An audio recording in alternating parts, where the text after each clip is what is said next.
Yo, what's up guys? Zero ပါရှေ့ဗီဒီယိုမှာတော့Heatless အကြောင်းကိုပြောပြပြီးသွားပြီဆိုတော့ဒီနေ့မှာကတော့ဘန်ဒုတိယမြောက်အသုံးပြုခဲ့တဲ့ alien လည်းဖြစ်လူကြိုက်အများဆုံး alien တွေတဲကတစ်ကောင်လည်းဖြစ်တဲ့ Wymet အကြောင်းကိုပြောပြပေးသွားမှာပဲဖြစ်ပါတယ်တကယ်လို့ Heatless ဗီဒီယိုကိုမကြည့်ရသေးဘူးဆိုရင်လည်းကျွန်တော်ရဲ့ channel ထဲမှာဝင်ကြည့်သွားလို့ရပါတယ် Okay ဒါဆိုရင်ဗီဒီယိုလေးကိုစလိုက်ကြရအောင်ဗီဒီယိုလေးမစခင်တခုပြောချင်တာကတော့ကျွန်တော်ရဲ့ channel မှာဘန်ရဲ့ alien တွေနဲ့ပတ်သက်တဲ့အကြောင်းတွေကိုဗီဒီယိုတွေအများကြီးထပ်လုပ်သွားဖို့ရှိပါတယ်ဒါကြောင့်မို့လို့နောက်ထပ် aliens တွေရဲ့အကြောင်းတွေကိုသိချင်သေးရဆိုရင်တော့ကျွန်တော်ရဲ့ channel ကို subscribe လုပ်ခဲ့ပြီးဒီဗီဒီယိုကိုကြိုက်နေတတ်တယ်ဆိုရင်လည်း like လုပ်ခဲ့ဖို့ကိုမမေ့ကြပါနဲ့ဒါအပြင် comment မှာလည်းဘယ် aliens အကြောင်းကိုသိချင်လဲဆိုတာကိုလည်း comment ရေးသွားလို့ရပါတယ် Wymet တို့ရဲ့မျိုးစိတ်ကိုတော့ Velpermysa လို့ခေါ်ပြီးတော့သူတို့နေထိုင်ရာချို့ကိုတော့ Velpin လို့ခေါ်ပါတယ် Heatless ဗီဒီယိုမှာတော့ကျွန်တော်ပြောခဲ့သလိုပဲ Pyronite နဲ့ Pyro ဆိုတဲ့စကားလုံးတွေကမီးကိုကိုစားပြုခဲ့တယ်လို့ပဲ Wymet ရဲ့မျိုးစိတ်ဖြစ်တဲ့ Velpermysa နဲ့သူတို့နေထိုင်ရာချို့ဖြစ်တဲ့ Velpin မှာလည်းကိုစားပြုတဲ့စကားလုံးရှိပါတယ်အဲ့ဒါကတော့ Velpine လို့ခေါ်တဲ့မြေခွေအနီကိုရည်ညွှန်းတာဖြစ်ပြီးတော့ Velpis ဆိုတဲ့ Latin ဘာသာစကားကနေဆင်းသက်လာတာပဲဖြစ်ပါတယ် Wymet တို့ရဲ့ Velpin ဂျိုဟာဆိုရင်ကဘာကနေခံမှန်းချီအလင်းနှစ်တန်းပေါင်း6သိန်းခွဲအကွာအဝေးလောက်မှာတည်ရှိတဲ့ဂျိုတစ်လုံးပဲဖြစ်ပါတယ် Velpin ဂျိုကိုကြည့်လိုက်မယ်ဆိုရင်စွန့်ပစ်အမိုက်တွေအညစ်အကြေးတွေကြောင့် Velpermysa ရဲ့ပတ်ဝန်းကျင်ကတော်တော်လေးပျက်စီးနေတာကိုတွေ့ရမှာပဲဖြစ်ပါတယ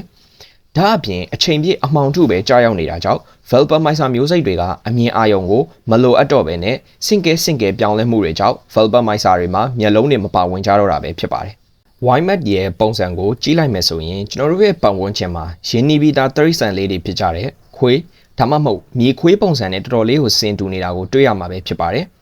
Wymet ကိုထူးခြားစေတဲ့အချက်ကတော့သူ့ရဲ့အာယုံခံစနစ်ကြောင့်ပဲဖြစ်ပါတယ်သူ့ရဲ့လေပင်မှာအသက်ရှူဖို့အတွက်နဲ့အနံ့ခံအာယုံအတွက် gale လို့ခေါ်တဲ့ငါးတွေမှာပါဝင်တယ်လို့မျိုးပဟက်တွေပါတာကိုတွေ့ရမှာပဲဖြစ်ပါတယ်ပုံစံကွဲတွေအနေနဲ့ဆိုရင်လည်း Wymet မှာတော်တော်များများကိုရှိရပဲဖြစ်ပါတယ်အဲဒီကနေမှလူကြိုက်များပြီးတော့ကြည့်ရတာအဆင်ပြေမဲ့ပုံစံကွဲတချို့ကိုကျွန်တော်ပြောပြပေးသွားမှာပဲဖြစ်ပါတယ်ပထမဆုံးတစ်ခုကတော့ Band10K ရဲ့ Wymet ပဲဖြစ်ပါတယ်ပုံမှန်ဆိုရင် Wymet ပြောင်းလိုက်တဲ့အချိန်မှာ Omnitrick ကပခုံးနားမှာရှိရဆိုပေမဲ့ Band10K version မှာကတော့ Omnitrick ကိုနှစ်ဖူးတက်မှာတွေ့မြင်ရမှာပဲဖြစ်ပါတယ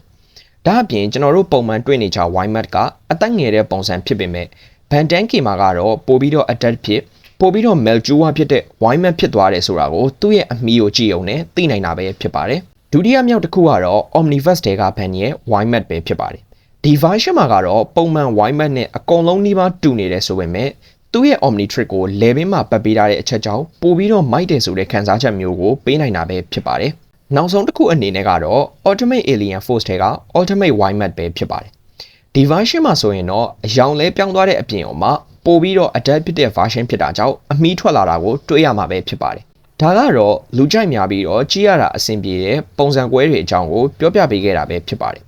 Wymet မှာနောက်ထပ်ပုံစံကွဲတွေလည်းအများကြီးရှိပါသေးတယ်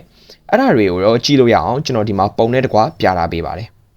Wymet မှာ variant တွေများသလောက်သူ့ရဲ့လုံနိုင်စွမ်းကလည်းအင်မတန်အောင်မှများတာပဲဖြစ်ပါတယ်ဒီထဲမှာအသုံးအများဆုံးဖြစ်တဲ့ ability တွေကိုပြောပြပေးသွားမှာပဲဖြစ်ပါတယ် Wymet ကသူ့ရဲ့အကြားအာရုံနဲ့အနံ့ခံအာရုံကိုအဓိကထားပြီးအသုံးပြုတဲ့ကောင်ဖြစ်ပါတယ်ဒါကြောင့်ပထမဆုံး ability ကတော့ sensory vision လို့ခေါ်တဲ့ ability ကိုအဓိကထားအသုံးပြုတာပဲဖြစ်ပါတယ် sensory vision ဆိုတာကိုမြင်သာအောင်ပြောရရင်လင်းတို့တွေလင်းပိုင်တွေရဲ့ echolocation လို့ပုံစံမျိုးပါပဲလင်းတို့တွေက frequency ဆိုတဲ့အသံလိုင်းတွေကိုသူတို့ရဲ့သားကောင်စီလွှတ်ပေးလိုက်ပြီးတော့ပြန်လာတဲ့အသံလိုင်းပေါ်မူတည်ပြီးသူတို့ရဲ့သားကောင်ကိုခွဲခြားနိုင်တဲ့ပုံစံမျိုးပဲဖြစ်ပါတယ် Wymet ကတော့သူ့ရဲ့သားကောင်တွေကို infrared detection ဆိုတဲ့မြန်မာလိုတိုက်ရိုက်ဘာသာပြန်ရမယ်ဆိုရင်အနီအောက်ရောင်ခြည်ဆိုတဲ့ခန္ဓာကိုယ်မှာရှိတဲ့အပူချိန်ကိုကြည့်ပြီးတော့တိုက်ခိုက်တတ်တဲ့ပုံစံမျိုးပဲဖြစ်ပါတယ်ဒါအပြင် super strength super speed durability reflex နဲ့ jumping တို့ကိုလည်းကျွမ်းကျင်သုံးနိုင်တဲ့ alien တစ်ကောင်ပဲဖြစ်ပါတယ်ဒါအပြင်ခြုံထက်တဲ့လက်သေးတွေခြေသေးတွေရှိတာကြောင့်မလို့တန်တွေတတုပစ္စည်းတွေကိုတော့မှလွယ်ကူကူနဲ့ပဲဖျက်ဆီးပြနိုင်တဲ့အထီကိုသူ့ရဲ့ခြေသေးတွေလက်သေးတွေကအားကောင်းလွန်းလာပါတယ်နောက်ဆုံးတစ်ခုကတော့ Wymet ကအေးတံကို 100% resistant ခံနိုင်ရည်ရှိတာပဲဖြစ်ပါတယ်ဒါပေမဲ့ Wymet မှာလည်းသူ့ကိုပြန်ပြီးတော့ counter လို့ရတဲ့အားနည်းချက်ရှိပါတယ်အဲ့ဒါကတော့ frequency ဆိုတဲ့အတန်လိုင်းကိုထုတ်လုပ်နိုင်တဲ့ပစ္စည်းတွေနဲ့တိုက်ခိုက်နိုင်တာပဲဖြစ်ပါတယ်ပုံမှန် aliens တွေထက်ရောလူတွေထက်ရောအကြားအာရုံပိုကောင်းတာကြောင့်အတန်လိုင်းတွေရပဲသူတို့အတွက်အားနည်းချက်ဖြစ်စေတာပါ Okay ဒါကတော့ Wymet ရဲ့ ability တွေအကြောင်းကိုပြောပြပေးခဲ့တာပဲဖြစ်ပါတယ် နောက်ဆုံးတစ်ခုအနေနဲ့ YMAT ရဲ့လူတွေစိတ်ဝင်စားလောက်မဲ့ fact အချို့ကိုပြောပြရင်းနဲ့ပဲဗီဒီယိုကိုအဆုံးသတ်လိုက်ကြရအောင်ပထမဆုံးအချက်အနေနဲ့ကတော့ Bandan ဆိုတဲ့နာမည်ကိုဖြစ်စေတဲ့ကနဦး alien 10ကောင်ထဲကမှ YMAT ကလည်းတစ်ကောင်အပါအဝင်ဖြစ်ပါတယ်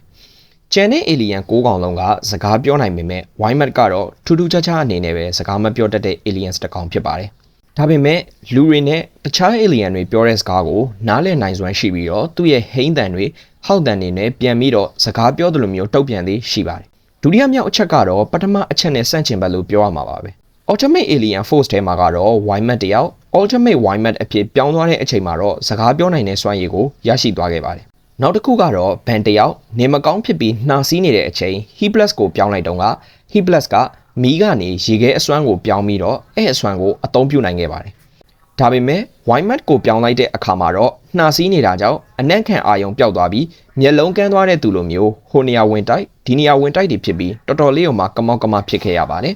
နောက်ဆုံးတစ်ချက်အနေနဲ့ကတော့ Velpamizer တွေမှာတခြား aliens တွေလိုမျိုးမဟုတ်ပဲအယောင်တွေကွဲပြားနေတာကိုတွေ့ရမှာပဲဖြစ်ပါတယ် Classic Bandan series မှာဆိုရင် Velpamizer တွေကိုလိမ်မော်ရောင်အဖြစ်တွေ့ခဲ့ရပေမဲ့ Ultimate Alien Force series ထဲမှာကတော့မီးခိုးရောင်လိုခဲရောင်လိုအယောင်မျိုးနဲ့ထပ်မံတွေ့ခဲ့ရပါတယ်